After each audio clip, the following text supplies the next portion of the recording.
আসসালামু আলাইকুম। সম্মানিত দর্শক, আওয়ামী লীগ যদি গণমানুষের দল নাই হয়ে থাকে তাহলে এত ভয় পাচ্ছেন কেন? যে রাজনৈতিক দলটা গণমানুষের দল না, মোটামুটি আপনার জনগণ থেকে বিচ্ছিন্ন, জনগণ তাকে সমর্থন করে না, তাকে চায় না, বা জনগণ তাকে রাজনৈতিক দল হিসেবে মানেই না, এরকম একটা দল যদি হয়ে থাকে আওয়ামী লীগ, তাহলে আওয়ামী লীগকে তো ভয় পাওয়ার কি আছে? আমরা তো দেখতেছি, আমরা দেশের মানুষ, দেশের জনগণ, আমরা যতটুকু দেখতে পাচ্ছি যে আওয়ামী লীগকে ঠেকানোর জন্য এই সরকার কী না করতেছে, সর্বোচ্চ দিয়ে চেষ্টা করতেছে সরকার শুধুমাত্র আওয়ামী লীগকে ঠেকানোর জন্য। মানে এক মুখে দুই কথা। তারা বক্তব্য দেওয়ার সময় মিডিয়ার সামনে বলেন যে আওয়ামী লীগ কোনো কালেই গণমানুষের দল ছিল না। যেমন ধরেন প্রধান উপদেষ্টা, তিনি বিদেশে একটা সংবাদ মাধ্যমে সাক্ষাৎকার দেওয়ার সময় বলছিলেন যে আওয়ামী লীগের লক্ষ লক্ষ কর্মী সমর্থক নাই, আওয়ামী লীগের ভোটার লক্ষ লক্ষ নাই, এই ধরনের কথা বলছিলেন। আজকে সেই অন্তর্বর্তী সরকারেরই একজন নিয়োগকর্তা হাসনাত আবদুল্লাহ, তিনি কি বলছেন? তিনি বলছেন যে আওয়ামী লীগ কখনোই গণমানুষের দল ছিল না। গত 2 দিনের কার্যক্রমে এটা সুস্পষ্ট। গত 2 দিনে আওয়ামী লীগ কী কার্যক্রম করছে আমরা জানি না, বা তিনি কী ধরনের কার্যক্রম দেখলেন, দেখে এটা সুস্পষ্ট, তার কাছে স্পষ্ট হয়ে গেল যে আওয়ামী লীগ গণমানুষের দল ছিল না।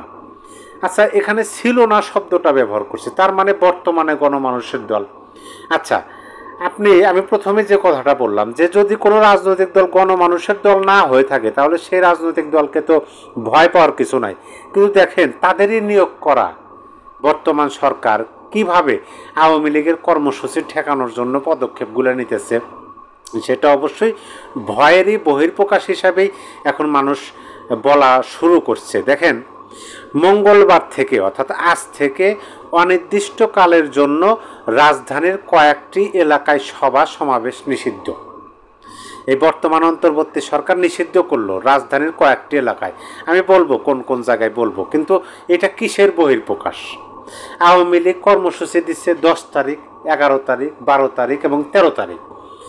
তাদের ফাইনাল কর্মসূচি হয়েছে 13 তারিখ, লকডাউন। সারা দেশে তারা লকডাউন কর্মসূচি করবে, মানে সকল কিছু লকডাউন, তো লকডাউন একেবারে বন্ধ। এখন এই 13 তারিখের আরও 2 দিন আছে, আজকে 11 তারিখ, 12, 13, আরও 2 দিন আছে, মাঝখানে একদিন। তারপরও আমরা দেখতেছি গত 2 দিন ধরে বর্তমান সরকার যেভাবে প্রস্তুতি নিতেছে, ঢাকার প্রতিটা থানাতে রেড অ্যালার্ট জারি করা হয়েছে। এমনকি আসিফ মাহমুদ সজীব ভুঁইয়া, তিনি যে 8,000-এরও অধিক যুবককে ট্রেনিং দিলেন, তাদেরও নাকি রাজপথে নামাইতেছে, এরকম কথা শোনা যাইতেছে। এবং আরও অনেক লাঠিয়াল বাহিনী রাজপথে নামবেন। একজন তো বলেই ফেলালেন যে তারা ফজরের নামাজ পড়বেন শাহবাগে ফজরের নামাজ পড়বে। এক হাতে থাকবে লিফলেট, এক হাতে থাকবে লাঠি। আওয়ামী লীগের কর্মসূচি ঠেকানোর জন্য তারা শাহবাগে ফজরের নামাজ পড়বে। আরও অনেক দেখলাম পাতি নেতারা বক্তব্য দিতেছেন যে সর্বোচ্চ শক্তি দিয়ে আওয়ামী লীগকে ঠেকাবে। এগুলো নিঃসন্দেহে তো আওয়ামী লীগের ভয়, যে আওয়ামী লীগ যেন কোনোভাবেই কর্মসূচি না করতে পারে।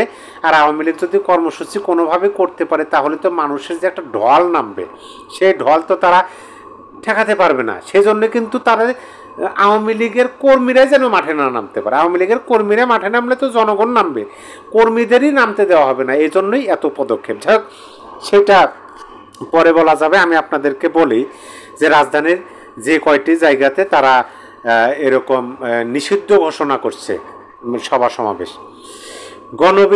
গণবিজ্ঞপ্তিতে জানানো হয়েছে, জনশৃঙ্খলা রক্ষার স্বার্থে ডিএমপি অর্ডিন্যান্স নং 3/76 এর 29 ধারার ক্ষমতা বলে আগামী 11 নভেম্বর থেকে পরবর্তী নির্দেশ না দেওয়া পর্যন্ত, মানে অনির্দিষ্টকালের জন্য, প্রধান বিচারপতির সরকারি বাসভবন, বিচারপতি ভবন, জাজেস কমপ্লেক্স, বাংলাদেশ সুপ্রিম কোর্টের প্রধান গেট, মাজার গেট, জামে মসজিদ গেট, আন্তর্জাতিক অপরাধ ট্রাইব্যুনাল 1 ও 2 এর প্রবেশ গেট এবং বিচার প্রশাসন প্রশিক্ষণ ইনস্টিটিউট ভবনের সম্মুখস্থ এলাকায় সব ধরনের সভা সমাবেশ, গণজমায়েত, মিছিল, মানববন্ধন, অবস্থান, ধর্মঘট ও শোভাযাত্রা নিষিদ্ধ করা হয়েছে।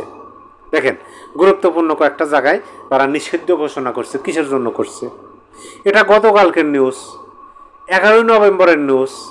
আর আওয়ামী লীগের কর্মসূচি চলমান 10, 11, 12, 13। আওয়ামী লীগের ফাইনাল যে কর্মসূচি, সেই কর্মসূচিটা হচ্ছে 13 তারিখ।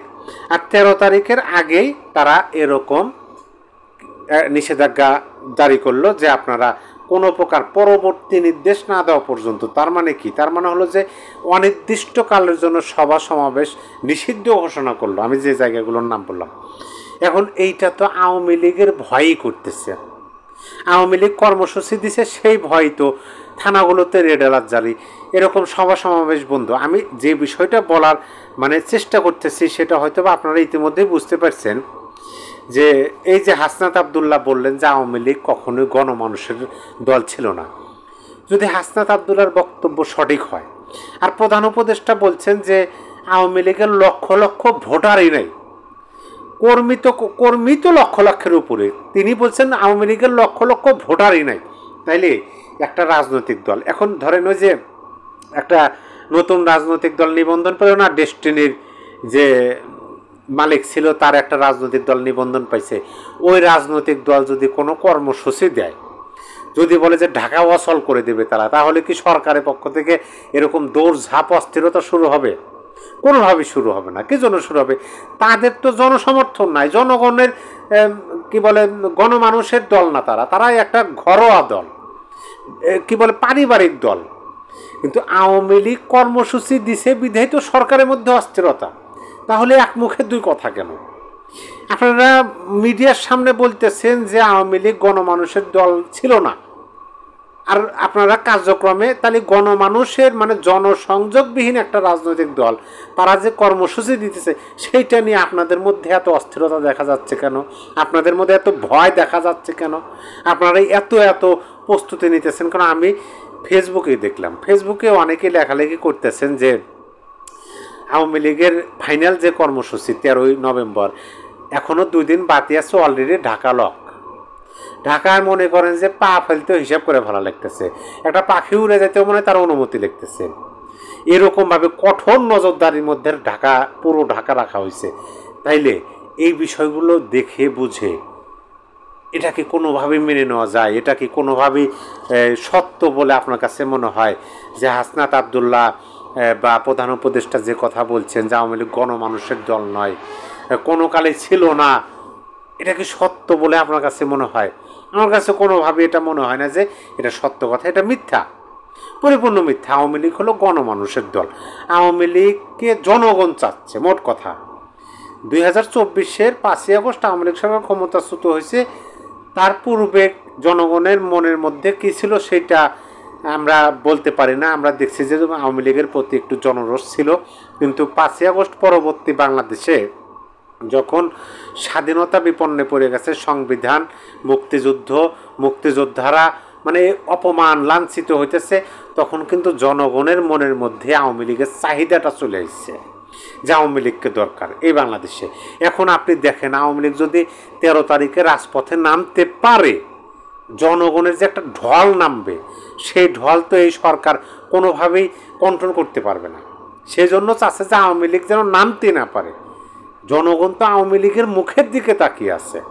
আওয়ামী লীগ রাজপথে নামলে জোরালোভাবে দেখুন জনগণ তাদের সাথে অ্যাটাচ হয়ে যাবে, তাদের সাথে কি বলে সংহতি প্রকাশ করবে। তারা আওয়ামী লীগের নেতাকর্মীর কাঁধে কাঁধ মিলে জনগণ রাজপথে মিছিল সমাবেশ করবে। দেখেন, যার কারণে তো এই সরকারের মধ্যে এত অস্থিরতা। কিন্তু আমি আশ্চর্য হয়ে যাই যখন দেখি যে এই ধরনের বক্তব্য তারা দিচ্ছেন। সম্মানিত দর্শক, আপনার মতামত অবশ্যই কমেন্ট বক্সে জানিয়ে দেবেন। আওয়ামী লীগ কি আদৌ জনগণের দল, জনমানুষের দল ছিল, আছে এবং থাকবে, নাকি কথার কথা, নাকি হাসনাত আবদুল্লাহদের কথাগুলোই সত্য? সবাই ভালো থাকবেন। আল্লাহ হাফেজ।